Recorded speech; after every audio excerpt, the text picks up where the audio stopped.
Bien-aimés frères et sœurs, vous connaîtrez la vérité et la vérité vous affranchira. Ça, c'est pas moi qui le dis, c'est la Bible qui le dit. Mais moi, je vous dis mieux. Vous connaîtrez la vérité historique, notamment celle de vos ancêtres kémites, et vous aurez une vision globale de ce que c'est que la vraie souveraineté politique. J'ajoute, vous reviendrez à la spiritualité africaine ancestrale et vous comprendrez les enjeux de l'indépendance économique. Et pour terminer, vous accepterez votre identité culturelle kémite et vous obtiendrez deux choses. La première, c'est la paix. La seconde, c'est le développement, à une condition. L'unité de toute l'Afrique noire, l'unité de tous les Noirs du monde entier. Otep à tous. Bienvenue sur la chaîne des panafricanistes par essence, par conviction et par excellence. Celle des citoyens kémites par nécessité et obligation de combat. Nous sommes une chaîne qui n'est guidée que par nos ancêtres et rien que par les ancêtres qui appartiennent à l'égrégore du monde noir. Par conséquent, nous ne croyons en aucun Dieu venu de l'étranger. Toutefois, cette vidéo n'est aucunement destinée à inciter à la haine ou à la violence, car nous menons un combat qui est d'abord et avant tout spirituel, ensuite il est politique, géopolitique et géostratégique. Contre l'impérialisme, le colonialisme, le néocolonialisme et l'endocolonat, sur la base du principe fondamental que nous avons hérité de nos ancêtres kémites, qui est celui de la Mahat, c'est-à-dire solidarité, vérité et justice. Vous êtes donc en droit de connaître la vérité, et nous avons l'obligation de vous dire la vérité et rien que la vérité, afin que justice soit rendue au continent africain. Et ça, c'est notre modeste contribution dans cette noble lutte en faveur de la souveraineté, la dignité, la solidarité et l'unité africaine. Ça, c'est ce qu'on appelle le panafricanisme. Bien-aimés frères et sœurs, la Côte d'Ivoire a fêté le 7 août dernier ses 62 ans d'indépendance. Je l'ai déjà dit, une indépendance formelle. Ce n'est pas une indépendance structurelle. Il avait été annoncé lors des cérémonies que le président Bédié et le président Gbagbo devaient participer aux manifestations qui devraient avoir lieu à Yamoussoukro avec le président Alassane Ouattara. Malheureusement, ou heureusement d'ailleurs, le président Gbagbo et le président Bédié ne se sont pas présentés. La question se pose, mais pourquoi? Pourquoi deux chefs d'État, deux anciens chefs d'État qui avaient été annoncés de participer à cette manifestation aux côtés du président Alassane Ouattara ont décliné l'offre à la dernière minute? Ils ne sont pas venus, ils ne se sont pas présentés. Eh bien, moi, je ne vois qu'une seule raison. Une seule. Il y a plusieurs raisons. Une seule raison.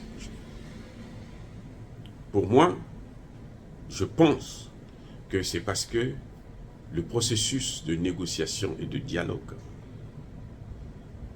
entrepris entre le président Alassane Ouattara et ses prédécesseurs, Henri Konan Bédié et Laurent Gbagbo, n'est pas sincère. En d'autres termes, Alassane Ouattara n'est pas sincère. Alassane Ouattara ment. Alassane Ouattara manipule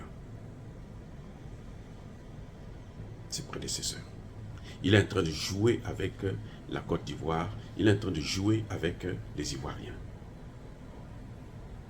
Mais derrière Alassane Ouattara, parce que Alassane Ouattara n'est qu'un pantin, derrière Alassane Ouattara, il faut voir la réaction de la France. C'est la France qui décide de ce qui doit se passer. C'est la France qui manipule le processus. Parce qu'il faut comprendre une chose. Pourquoi il n'y a pas la sincérité? Parce que Alassane Ouattara ne réagit pas en lui-même, ne réagit pas de lui-même, ne réagit pas par lui-même. Alassane Ouattara réagit dans le sens de la protection des intérêts français. Je reprends. pourquoi Alassane Ouattara n'est pas sincère avec ses prédécesseurs? Parce que Alassane Ouattara a une mission fondamentale qui est celle de protéger les intérêts français. Il est donc obligé de manipuler parce qu'on lui demande de se comporter comme tel. Le discours qu'il a présenté le 6 août dernier, donc avant la célébration de l'indépendance, ce discours-là, il doit être paraphé, il doit être validé par la France. Si la France ne valide pas, il ne peut pas présenter ce discours. Alassane Ouattara, c'est la chose. Il appartient à Emmanuel Macron. Je veux vous dire une chose. De par ma petite expérience de la vie, j'ai vécu en France, en Italie, aux États-Unis, un peu partout, en Afrique.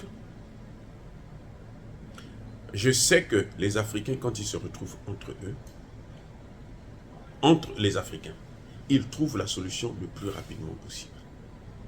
Je reprends. Quand les Africains se retrouvent et il n'y a pas l'ingérence occidentale, la solution se fait en claquant les doigts. 1, 2, 3, c'est fini. Ils s'entendent. Les Africains.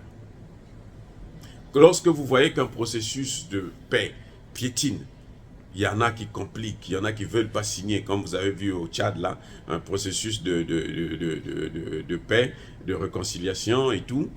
Il y a les principaux groupes rebelles n'ont pas signé. Mais c'est à la demande de la France, c'est tout. Parce que s'ils signent, le problème est réglé et la France n'a plus sa raison d'être. On le voit au Congo démocratique. Je l'ai déjà dit dans plusieurs vidéos. Derrière le Rwanda, il y a les États-Unis, il y a l'Angleterre, il y a l'Union européenne. Derrière Tshisekedi, il y a les mêmes personnages. Donc du coup, ce sont eux qui guident, qui ont les commandes, qui guident les deux dirigeants. Sinon, mais il n'y a pas de raison. Je vous garantis. C'est-à-dire que si Tshisekedi s'assoit avec Kagame, ils n'ont même pas besoin d'un interprète, ils n'ont pas besoin d'un médiateur. Les deux là, ils s'asseyent là. En moins d'une heure, ils auront leur solution qui va satisfaire les deux parties. Mais pourquoi ils n'arrivent pas à s'entendre? Parce qu'ils tirent les ficelles. C'est le cas de la Côte d'Ivoire, aussi simple que ça.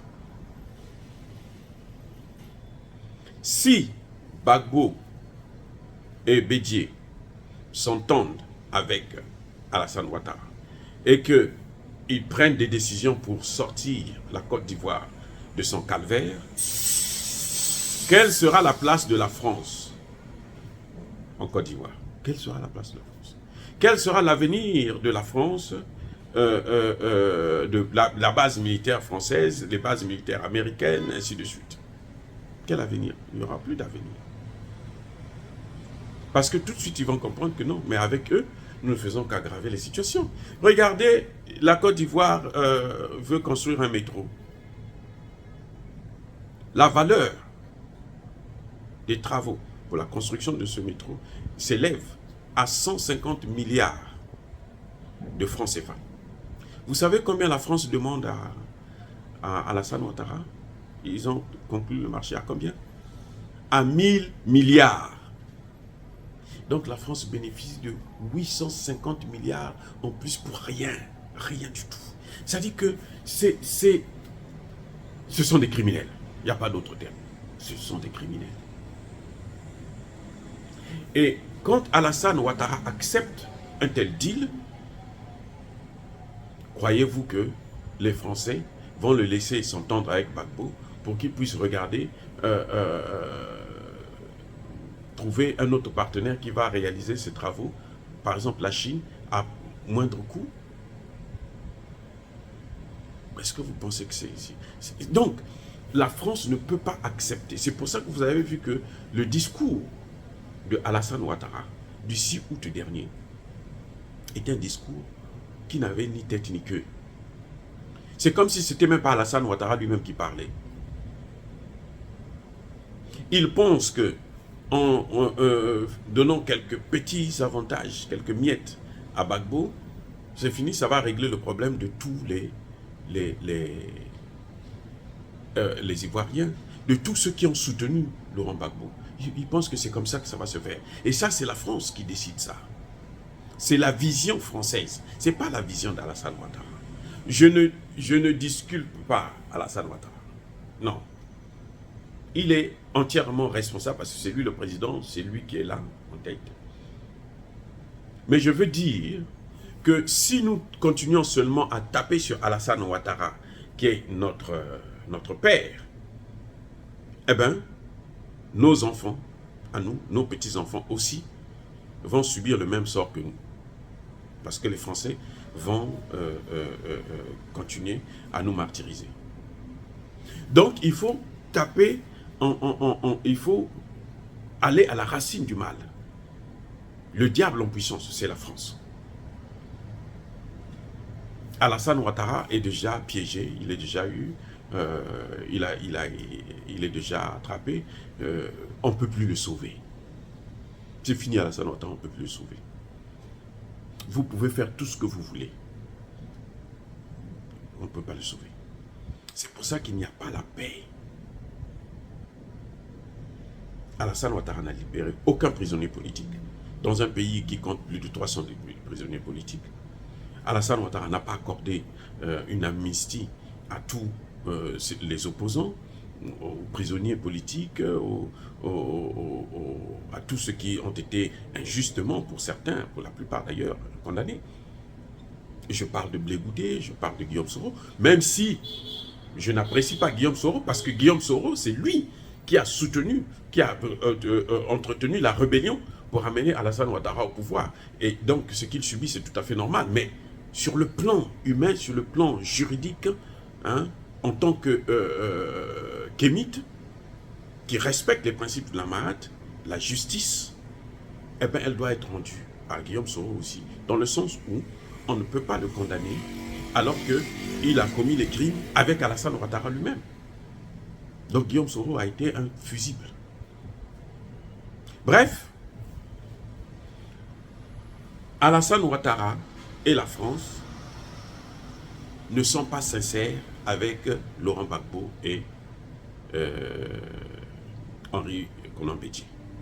C'est pour ça que vous avez vu que les autres ont compris. Laurent Gbagbo a compris, Bédié a compris. Tous sont des vétérans de la politique ivoirienne. Ils ont compris que nous sommes traînés en bateau et nous n'allons pas continuer à nous à être les complices d'Alassane Ouattara en faveur de la France. Voilà ce qui a amené à ces deux chefs d'État, deux anciens chefs d'État, de décliner l'offre de ne pas se présenter à la cérémonie de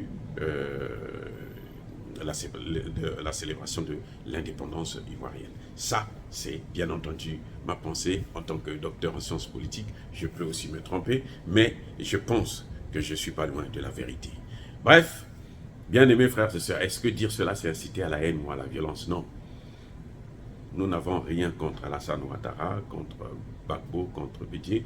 Nous voulons seulement que la paix revienne en Côte d'Ivoire et que la France puisse arrêter de nous martyriser, de piller nos pays, de déstabiliser nos pays, de s'ingérer dans nos affaires et mettre à mal tous les processus que nous voulons engager. Ya ba colère veille, comme je l'ai toujours dit, ya ma lème. Soyez bénis par le Dieu des Kémites. J'ai dit et j'assume.